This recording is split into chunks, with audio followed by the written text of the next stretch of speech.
Are you looking for a dual band router? Please stop. Don't buy any dual band router without watching this video till the end. क्योंकि मैं इस video में आपको बताऊंगा ऐसे कौन से मेजर टिप्स हैं जो कोई भी डुअल बैंड राउटर खरीदते वक्त आपको कंसीडर करने चाहिए। तो hello guys, I am Vishal and welcome to another Techsonical video. Techsonical is all about helping you decide best in tech. तो बिना देरी किए अब जल्दी से स्टार्ट करते हैं।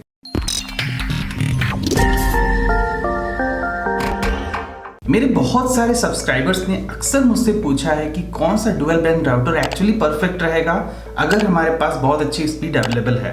तो उस केस में मैंने एक डुअल बैंड राउटर का बहुत पहले रिव्यू बनाया हुआ था।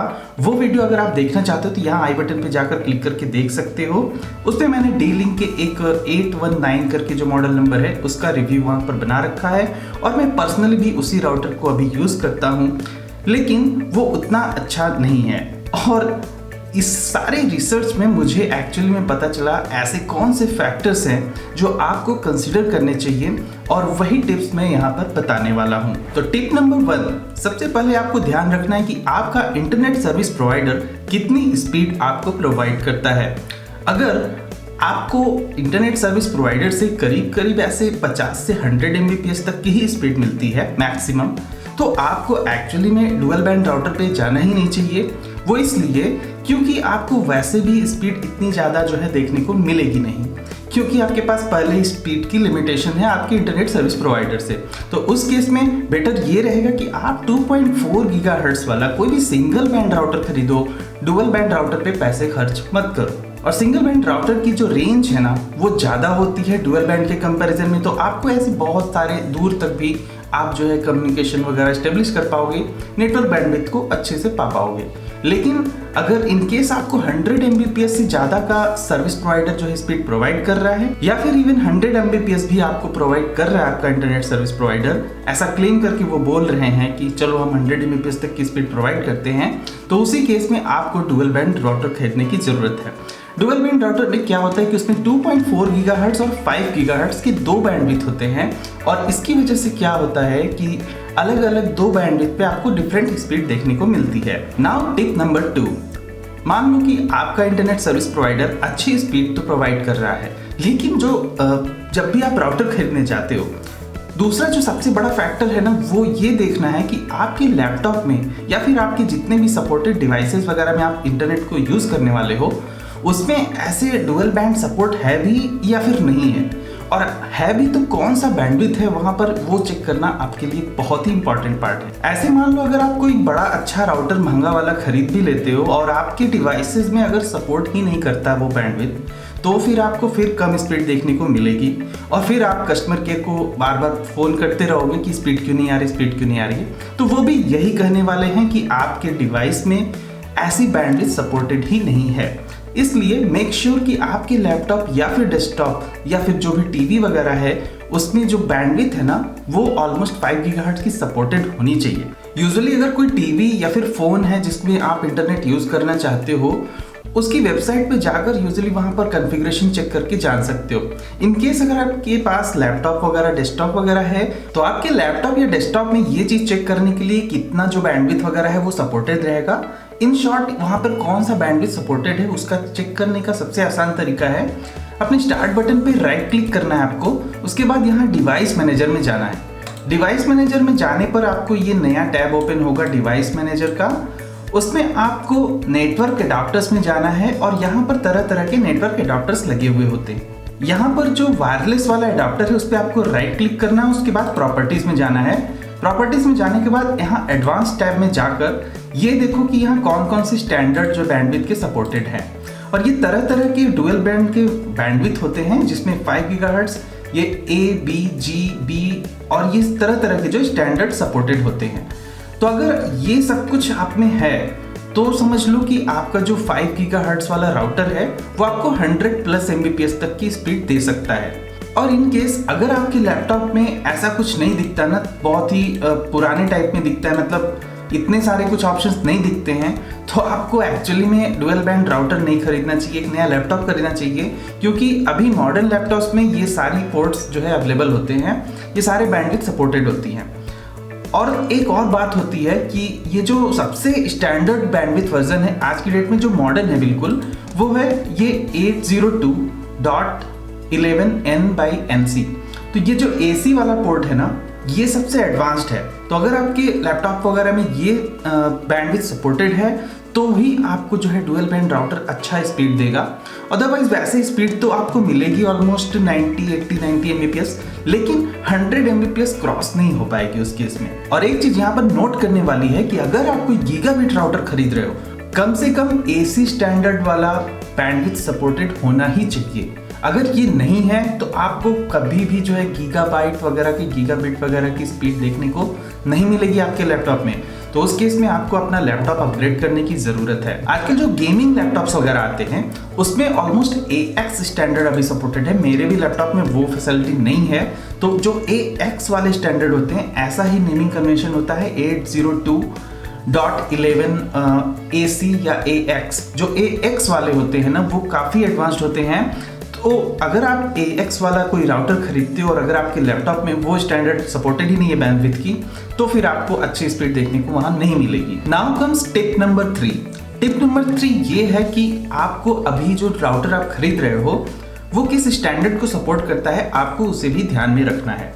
और इसका सबसे आसान तरीका है इसको पाने का कि कोई भी आप राउटर ऐसे स्पेसिफिकेशन देखने जाओगे, उसके फीचर्स वगैरह, उसका नाम देखोगे ना, तो उसमें ऑलरेडी लिखा रहेगा AC 1200 या फिर कोई AC 750, AC 1900। तो यहाँ पे जो AC है ना, वो अभी जो चीज़ मैंने दिखाई डिवाइस मैनेजर में, वो उसी स्टैंडर्ड को बताता है।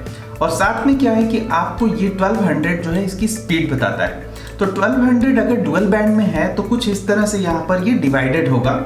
जैसे कि आप देख सकते हो 300 Mbps जो है 2.4 GHz पे है और 5 GHz पे ये कुछ 867 Mbps है। तो इस तरह से कुल मिला के अगर आप इन दोनों को ज्वाइन कर दो ना, इन दोनों को ऐड कर दो, तो आपको जो है ऑलमोस्ट 1200 Mbps ऐसा ये मार्केटिंग करते हैं ये लोग राउटर के लिए।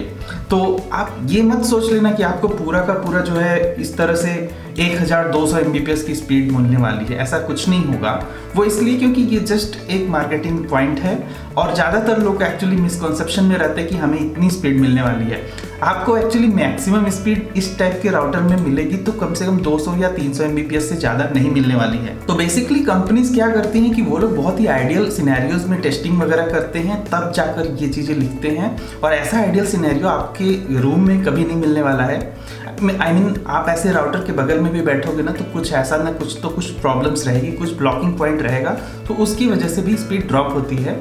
लेकिन ये जितना ज़्यादा नंबर रहेगा उतना ज़्यादा आपको स्पीड देखने को मिलेगी depending on the ISP provider speed. तो मान लो आपको थोड़ा ज़्यादा स्पीड चाहिए, तो अगर आप ये AC 1750 वाला मॉडल देखो, मैं ये जस्ट एग्जाम्पल के लिए दिखा रहा हूँ, आप और भी राउटर्स वगैरह देख सकते हो, लेकिन ये TP-Link और D-Link के काफ़ी अच्छे राउटर्स होते हैं। मैं पर्सनली भी यूज़ करता हूँ इन्हें, तो इसलिए मैं इनका रेफरेंस लेके आपको दिखा रहा हूँ। इसमें देखो कि आप 2.4 GHz पे 450 Mbps तक सिंगल बैंडविड्थ के लिए है और जो डुअल बैंडविड्थ के लिए है वो 5 GHz पर 1300 Mbps है। तो यहाँ पर आपको ऑलमोस्ट जो है 1 Gbps तक की स्पीड देखने को मिल सकती है। लेकिन फिर वहाँ पर ये बात आती है कि क्या आपके पास जो है अच्छा स्पीड आ रहा है और एकदम आप आइडियल सिनेरियोज में बैठे हो, आपके लैपटॉप वगैरह में स्पीड सपोर्टेड है या नहीं है। तो उस केस में आपको ये सभी फैक्टर्स ध्यान में रखने होंगे। तो राउटर खरीदते वक्त अगर आपको लगता है कि हमें इतनी स्पीड मिल ही नहीं सकती है, तो फिर ऐसे 4000 का राउटर खरीदना आपके लिए ऑलमोस्ट बेकार सा हो जाएगा। और अब एक सबसे इम्पॉर्टेंट फैक्टर है जिसकी वजह से आपके राउटर की स्पीड भी कम हो सकती है और आपको ये चीज़ भी ध्यान में रखना है। तो टिप नंबर 4, कैसी केबल आपका इंटरनेट सर्विस प्रोवाइडर जो है प्रोवाइड करता है। मान लो कि फाइबर ऑप्टिक्स की केबल आपके घर तक तो आती है, लेकिन आपके राउटर में कनेक्ट होने के लिए आपको देखने को मिल जाता है कुछ ऐसा लैन टाइप का पोर्ट। मतलब इसका सबसे अच्छा टेस्ट करने का भी तरीका है, अगर मान लीजिए कि आपको नहीं आ रहा है कि मैं कैसे सर्टिफाई करूं कि ये फाइबर ऑप्टिक्स केबल है या फिर एक नॉर्मल सी केबल है, तो उस केस में क्या है कि आप जो है ना केबल को ऐसे मोड़ सकते हो थोड़ा सा, ठीक है। ऐसे मोड़ने पर ना फाइबर ऑप्टिक्स की केबल एक्चुअली में ऐसे कभी मुड़ेगी ही नहीं, और अगर ऐसे मुड़ गई ना तो वो केबल फॉल्टी हो जाएगी। तो ये सबसे आसान सा तरीका है कि आप ये चेक कर लो कि आपका इंटरनेट सर्विस प्रोवाइडर क्या आपके राउटर तक के लिए, आपके पोर्ट तक के लिए फाइबर ऑप्टिक्स की केबल प्रोवाइड करता है या फिर नहीं करता है। इनकेस अगर वो नहीं करते हैं तो फिर आपको अच्छा ऐसे डुअल बैंड राउटर एक 1 Gbps वगैरह वाला लेने का कोई मतलब नहीं बनता है। एंड नाउ टिप नंबर 5, आपको ये ध्यान में रखना है कि आपको रेंज ज़्यादा चाहिए या फिर आपको ज़्यादा से ज़्यादा डिवाइसेस कनेक्ट करने हैं सेम नेटवर्क पे। इस केस में क्या है कि आपको यहाँ पर डिसाइड करना होगा कि कितना जो है आपको स्पीड 2.4 गीगाहर्ट्ज पे मिल रही है। अगर आपको रेंज बढ़ानी है तो 2.4 गीगाहर्ट्ज पर अच्छी जो है रेंज मिलती है। तो उस केस में क्या है कि आपको थोड़ा एक्सपेंसिव वाले में जाना होगा जहाँ सिंगल बैंड पे भी अच्छा स्पीड आपको देखने को मिल जाए। लेकिन इनकेस अगर आपको बहुत सारे डिवाइसेस में ऐसे कनेक्ट करना है अपने राउटर को, आपको टीवी चलानी है, फ़ोन चलाना है, घर में 5 लोग हैं उसके लिए सबके लिए फ़ोन चलना है, तो उस केस में क्या है कि फिर सिंगल बैंड का राउटर आपके लिए बिल्कुल भी ऑप्शन नहीं बनता है। और 2.4 गीगाहर्ट्ज को उस समय तो बिल्कुल ही आपको अवॉइड करना है। उस केस में आपको सिर्फ और सिर्फ एक 5 गीगाहर्ट्ज वाला डुअल बैंड राउटर ही लेना पड़ेगा और साथ में उसमें अच्छी स्पीड भी होनी चाहिए। तो कंसिडरिंग ऑल द टिप्स जितने भी मैंने बताए, उसके बाद ही आप इस चीज़ को भी ध्यान में रखते हुए ही कोई राउटर सेलेक्ट कर सकते हो। और अब एक बारी आती है बोनस टिप की। मैं ये टिप है सिर्फ उसके लिए जो गीगाबिट राउटर्स खरीदना चाहते हो। अगर आप कोई गीगाबिट राउटर खरीद रहे हो तो एक्चुअली मैं बता दूं कि गीगाबिट राउटर एक्चुअली में होता क्या है। गीगाबिट राउटर में क्या होता है ना, ये जो पोर्ट है ना, डिफॉल्ट पोर्ट जहाँ पर आपका फाइबर ऑप्टिक्स केबल जो इंटरनेट सर्विस प्रोवाइडर आ रहा है वो आकर लगेगा और ये सारे पोर्ट, ये सभी जो है 1 Gbps का स्पीड ट्रांसफर करने की कैपेबिलिटी इनके अंदर होगी। तो अगर आप कोई राउटर अगर ऐसे खरीदना चाह रहे हो और उसकी स्पेसिफिकेशन चेक करो तो उसमें एक्चुअली में लिखा रहता है कि गीगाबिट पोर्ट्स हैं या नहीं है। और अगर ऐसा नहीं लिखा हुआ है इसका मतलब वहाँ पे वो कोई 1 Gbps वगैरह की स्पीड नहीं सपोर्ट करने वाला है। भले ही उसका वायरलेस कनेक्टिविटी वगैरह उतने बैंडविड्थ लेवल की है, लेकिन यहाँ पर आप जरा सा सोचो कि इनलेट में ही अगर 1 Gbps तक का डेटा ट्रांसफर होने की कैपेबिलिटी नहीं है तो वो कैसे ट्रांसमिट करेगा। मतलब जब वो रिसीव ही नहीं कर रहा है 1 Gbps तो फिर ट्रांसमिट भी नहीं कर सकता है टेक्निकली, वहाँ पर इसका कोई लॉजिक नहीं बनता है। बहुत सारे ऐसे राउटर आपने देखे होंगे डुअल बैंड में, ऐसे अभी मैंने दिखाया जैसे कि 1750, वहाँ पे 1 Gbps तक का स्पीड सपोर्टेड है, लेकिन वहाँ पर गीगाबिट पोर्ट एक्चुअली में है ही नहीं। तो ये थोड़ा सा कंफ्यूजन हमारे लिए हो जाता है और इसी तरह से कंपनीज जो है ऑलमोस्ट प्राइसिंग वगैरह हाई कर देती हैं।